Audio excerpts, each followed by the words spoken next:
बाबा जो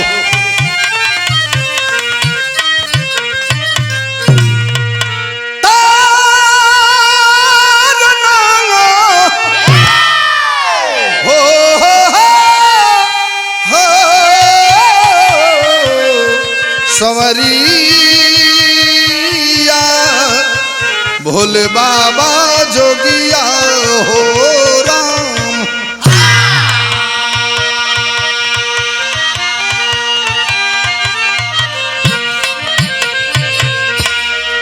चार लाइन भूमिका के भाव में बतावल गई। मोड़ दे जो जमाना वही मर्द है, इस जमाने की तस्वीर को जो बदल दे, स्वच्छ दे के प्रशासन धर्म नीति का, जो कि बढ़ती अनीति वहीं पर कुचल दे। घोर आतंक चारों तरफ छा गया, पापियों का बसेरा कहर बन गया। आज मानो ईमानो से दानव बने, अब दुनिया में जीना जहर बन गया।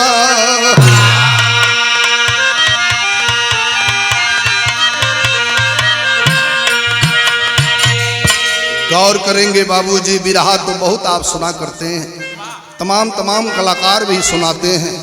हम बिरहा गायक रामराज मौर्य व साथी आज जो समा फिल्म के माध्यम से भाई हाकिम जी और राजन जी की देख रेख में इस बिरहा को प्रस्तुत कर रहे हैं विशेष मांग पर। आज भारत को 75 साल आजाद हुए हो गया, लेकिन कुछ लोग ऐसे हैं हमारे देश में जिनकी हीन मानसिकता है और मानसिकता नहीं बदली है। जात सूचक शब्दों का वो प्रयोग किया करते हैं, छूत अछूत का भेदभाव रखते हैं।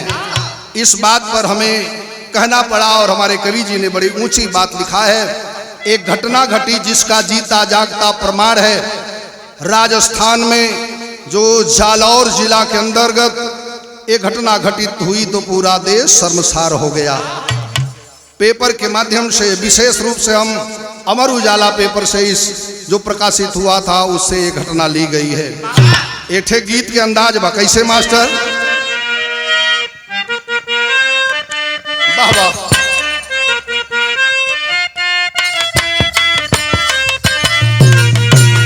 तर्ज तो आप लोग बहुत सुनीला, भाव पर ध्यान देंगे।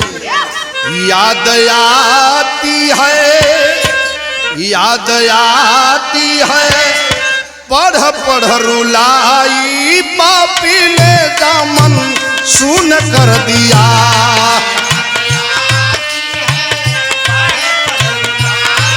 पापी ने दामन सुन कर दिया।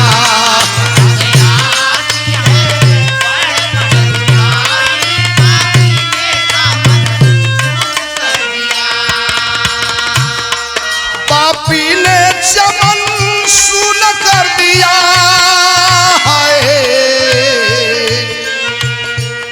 प्यार दे के हो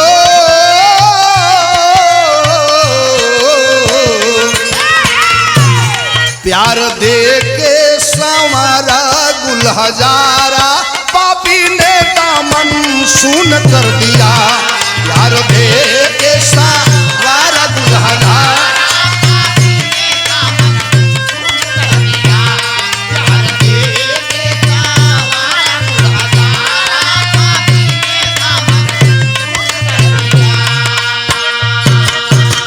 गौर करेंगे बाबूजी, इस वतन को, इस देश को, हमारे देश के क्रांतिकारी नौजवान, देश के जाबाज सपूत सिपाही खूनों की बाजी लगा करके, जान की बाजी लगाकर खूनों से इस वतन को सींचा है।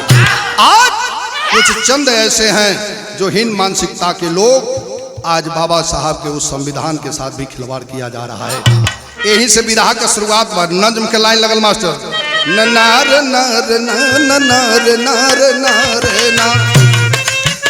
बाबा हमारा हिंद देश सदियों से महान रहा, जहाँ पर धर्म नीत दीक्षा का स्थान रहा। ध्रुव प्रहलाद देश ध्रुव प्रहलाद ऐसे माता के संतान रहे, जिनके नाम का होता सदा गुण। मगर कैसा जमाना जालिम बन के आया है, शिक्षक हो के भक्षक बन के कहर ढाया। जुलाई 20 वाली घटना दिल दहला दिया, जुलाई 20 वाली घटना दिल। चिराग जलता हुआ पापी ने बुझा दिया।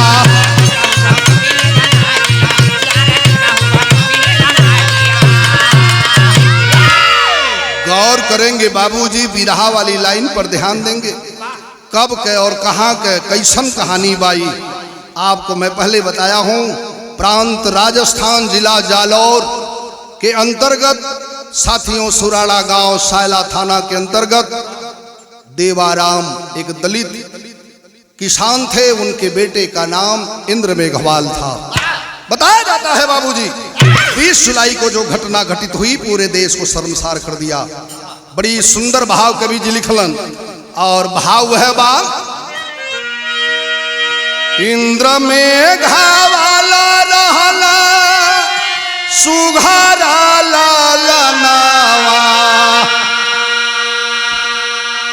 नवरे बारिश के सुकुमार हो। गौआ सुराड़ा जे कर सायला बाथनावा,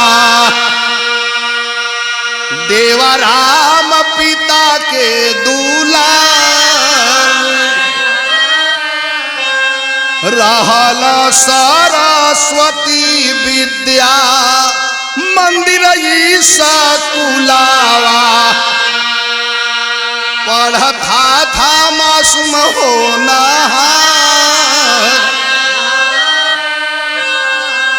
माई बाबू के रहल हर आखी का पुतरिया।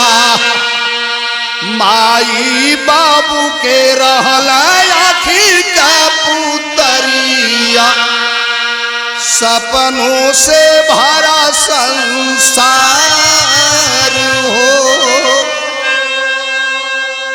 ए बाबू, पिता देवाराम के आंख का तारा था बेटा, नाम जिसका इंद्र मेघवाल। 9 वर्ष का वो बेटा कक्षा 3 में पढ़ता था, सरस्वती विद्या मंदिर के अंदर।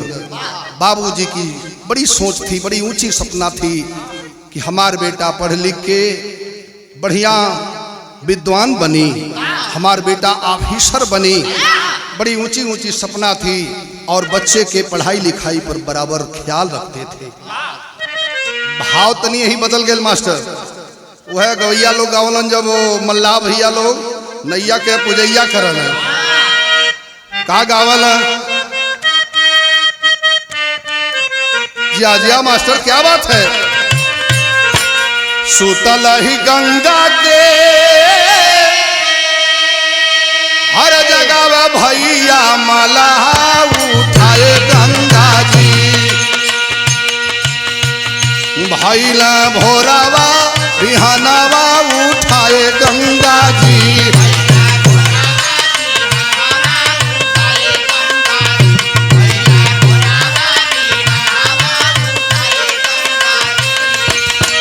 लेकिन गौर करेंगे, बिरहा के अंदर जो 20 जुलाई को घटना घटित हुई, वो घटना घटित कैसे हुई? माई का सपनावा,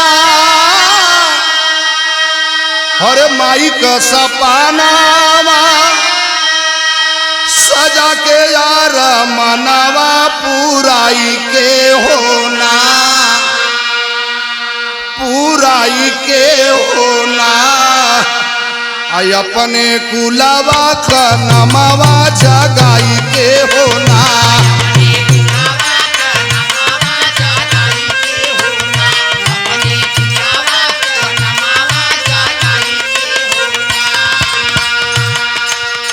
पढ़ लिख के होई है,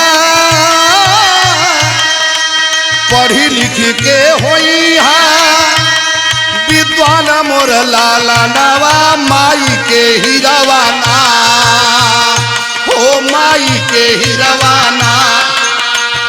प्यारा बाबुल का लाला नवा माई के ही रवाना।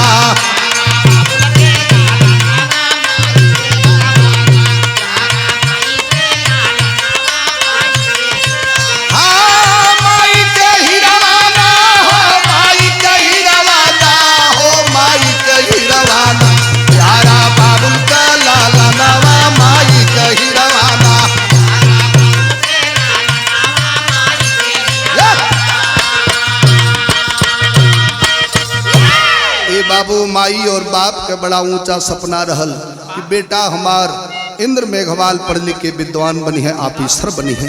बड़ी ऊंची ऊंची सपना देख रहे थे। बिरहा में टेरी के लाइन लग गए मास्टर। हरे राम आशा की किरण निराशा बन गई, हरे आशा की किरण निराशा, आशा की किरण निराशा बन गई। शिक्षक बना निर्दयी रहा खून का प्यासा, यार हो प्यासा, यार हो प्यासा।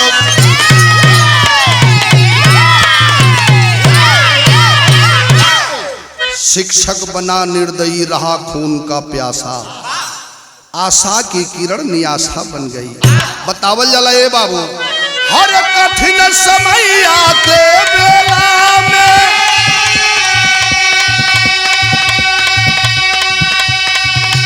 सज्जन की होती पहचान,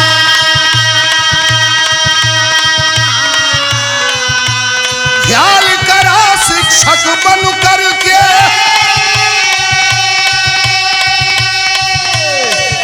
हर छुआछूत का किया गुमान।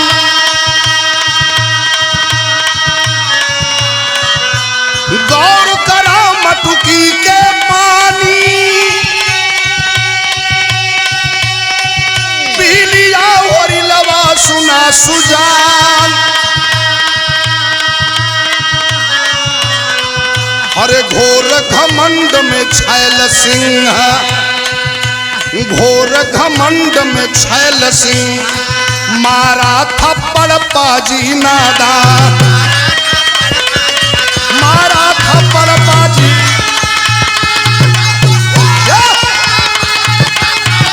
नादा, मारा थप्पड़ पाजी नादा, मारा थप्पड़ पाजी नादा। बाबूजी तनी बिरहा पर गौर करेंगे, यही से ही घटना की शुरुआत हो।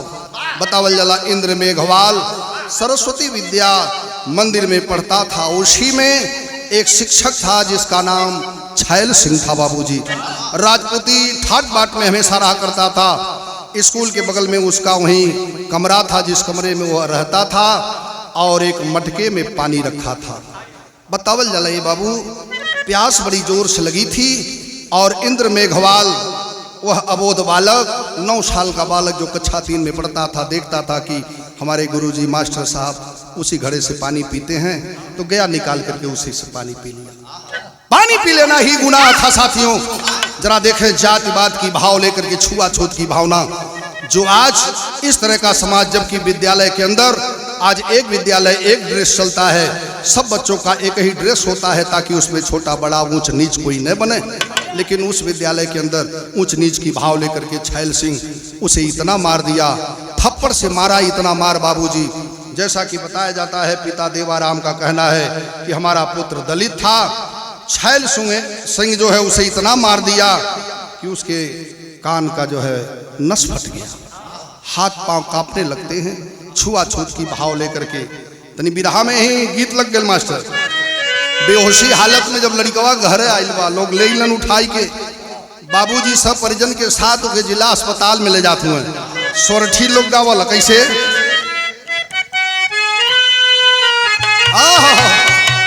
के ललकी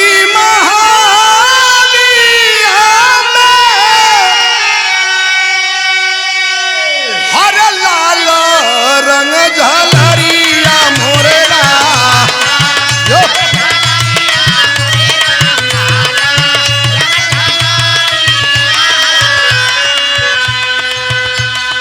हे राम लाल की झलरिया जनवा मारेल हो। लेकिन बिरहा वाली भाव पर ध्यान देंगे बाबूजी। लगली खबरिया लेके अरे चलल अस्पतालवा मोरे राम।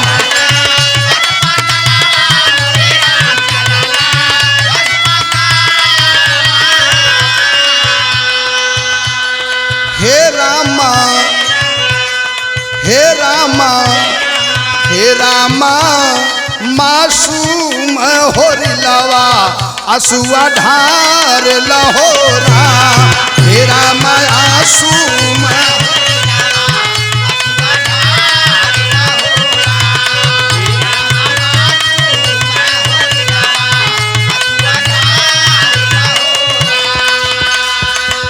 बीतली समैया 24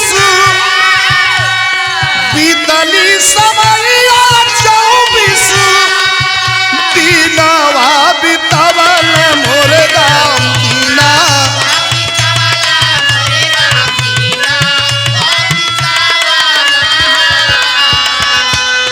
हे रामा हे रामा हे रामा काल के पहरवा फेरा डार लहोरा। हे राम काल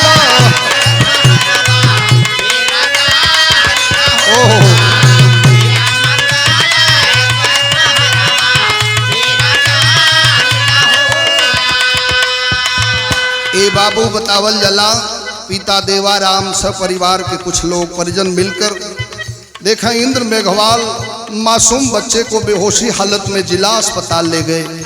वहाँ हालत में कोई सुधार नहीं हुआ तो डॉक्टर रेफर कर दिया उदयपुर को गए।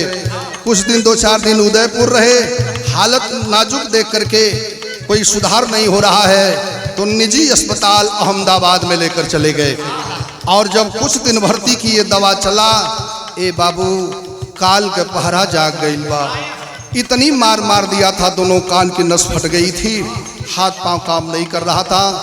24 दिन तक वह जिंदगी और मौत के बीच उसी अस्पताल में झेलता रहा। 24 दिन के बाद दम तोड़ देता है। जरा गौर करेंगे बाबूजी, वह बालक जिसके ऊपर इतना ऊंचा सपना था, बेटा के ऊपर माँ बाप के ऊपर क्या गुजरा होगा सुनने के बाद पूरे देश में गम सा हो गया।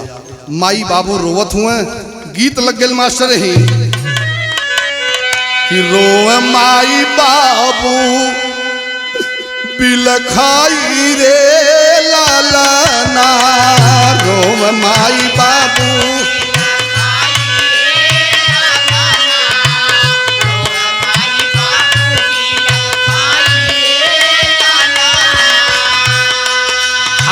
रोए माई बाबू बिलखाई रे लालना बिलखाई रे।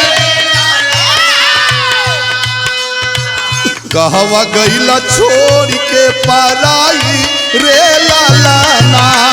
कहवा गईला छोड़ के पराई रे।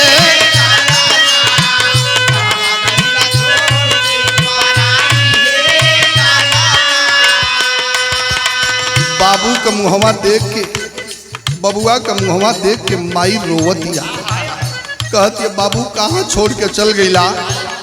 सावले सलोना रहला मोहनी मुरतिया। मोहनी मुरतिया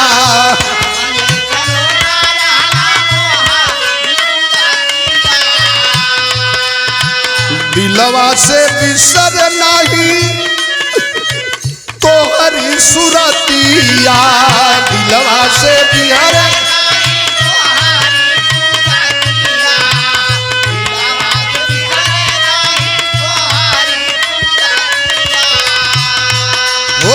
कैसे दिल सबूरवा धराई रे ललना। ओ कैसे दिल सबूरवा बधाई रे लालना बधाई रे। हाँ कहवा गईला छोड़ के पराई रे लालना।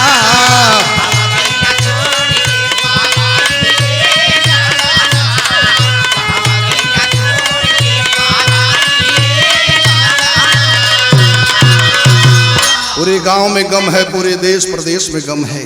जहां भी पेपर लोग पढ़े आंख से आंसू छलक पड़ा कि इस तरह का निर्मम हत्या किया। वो मास्टर कौन था जो स्कूल के अंदर जो गुरु माना जाता है, बच्चे को इतनी मार मार दिया।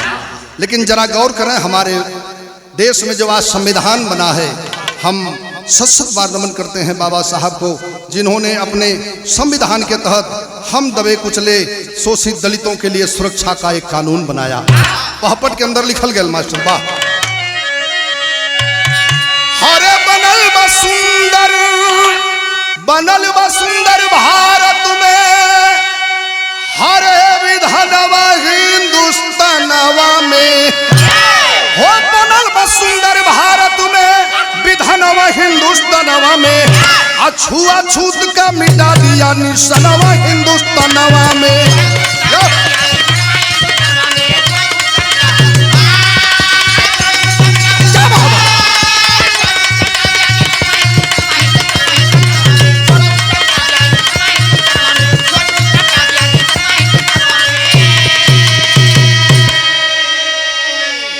नीच अधर्मी भुला दिया है, मानव धर्म की लेखा हो, मानव से मानव जात की यही धर्म की रेखा हो। और गिरफ्तार भय छैल सिंह नदनवा हिंदुस्तानवा में, SC/ST एक्ट बनल कानूनवा हिंदुस्तानवा में। गौर करेंगे बाबूजी, आज संविधान के तहत जो कानून बना है, SC/ST एक्ट के माध्यम से थाने पर जब खबर पहुंचा है, थाने के SO साहब, थाना अध्यक्ष, मैं सभी लोग गए हैं, छैल सिंह को अरेस्ट कर लिए हैं, गिरफ्तार कर लेते हैं बाबूजी। एक तरफ तो देखें गिरफ्तारी हो गए, और इतना ही नहीं साथियों, चारों तरफ खबर पहुंचा है। उसी बेला उसी समय में हमारे देश में आजादी का अमृत महोत्सव मनाया जा रहा था। 4 लाइन तो देश में खुशी रहल, वो खुशी के 4 लाइन भाव के बीच दिहलन, तिरंगा फहराया जा रहा था, आजादी का अमृत महोत्सव मनाया जा रहा था। आल्हा के अंदर कहना बा, हरे बिहसे ले धरती बिहसे, बिहसे ले धरती बिहसे, बिहसे ला गगनवा भैया।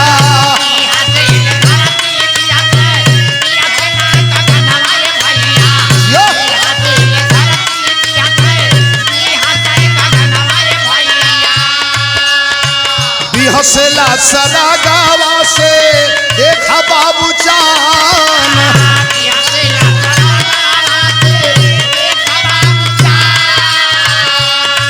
हाय अमृत महोत्सव वाला दिनवा निराला भैया।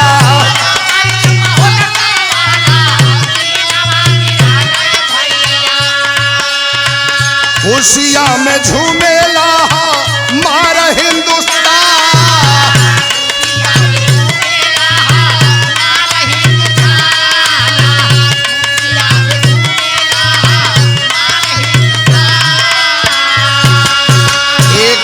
अमृत महोत्सव का जो आजादी का अमृत महोत्सव मनाया जा रहा था, पूरा देश झूम रहा था। दूसरी तरफ यही हृदय विदारक घटना जो घटी राजस्थान में, उसके ऊपर थोड़ा हम चल रहे हैं। सदर के लाइन में आ जाओ मास्टर जी। अरे याद आवे दिनवा समैया वही घरिया,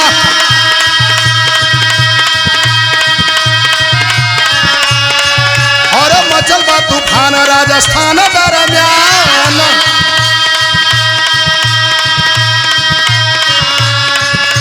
सुनी भैली गोदिया हो जौने जननी का, अरे सुनी भैली गोदिया हो जौने जननी का, अरे बाबुल का आधार बाबू हौती के ठिकान, और मुख्यमंत्री कहलो राजे सिंधिया जी, दुखवा के घटना सुनी भइले हैरान।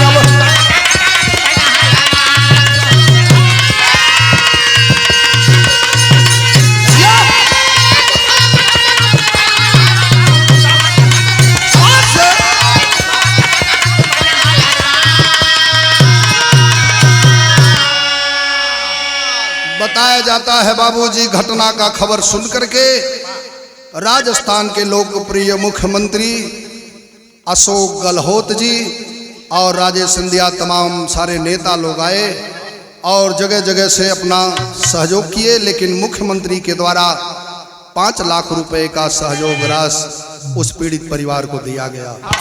आश्वासन दिए, भरोसा जताए कि घटना की हम विधिवत जांच कराएंगे और ताकि पूरे परिवार को, जो दुखी परिवार है, पीड़ित परिवार, उसे न्याय मिल सके। आखिरी भाव में कवि जी का एक समझौता है आज के मानव और दानों के बीच जो फर्क दिखाई दे रहा है। मानव मानव है, सारे संत गुरुओं ने एक पाठ पढ़ाया है, एक संदेश दिया है कि छूत अछूत और नीच ऊंच का कोई भेदभाव नहीं होना चाहिए, सारे मानव मानव हो। खास तौर से जो विद्यालय हमारा मंदिर है जिसमें सभी छात्र को एक बराबर समझा जाता है, लेकिन कुछ चंद लोगों ने किया क्या आखिरी भाव में, मामा सर, हर मानवता का धज्जी हर उड़ावल पजिया, अब बागी बन के दागी शिक्षा में लगौल पगिया।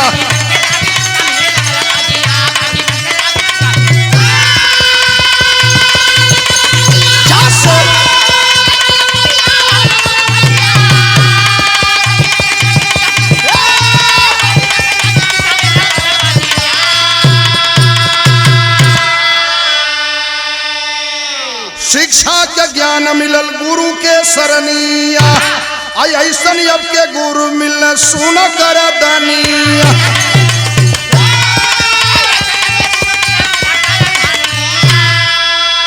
हर धर्म नीतयाज ठुकर वाले पजिया, अब बागी बन के दाग शिक्षा में लगवल पजिया।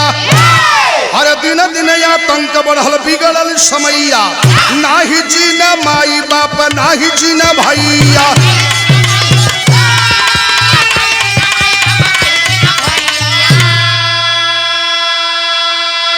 हर कुलवा का नमवा डूबल पजिया, अब बागी बन के दागी शिक्षा में लगौल पपिया।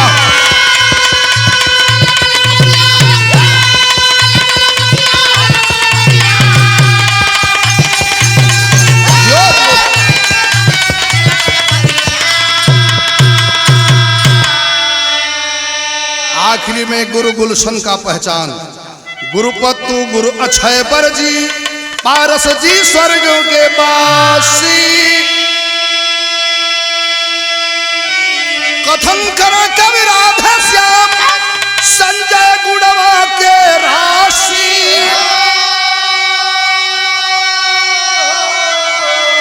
हर आशा की किरण नियासा बन गई, मौर्य रामराज हुकूमत बनी तमाशा।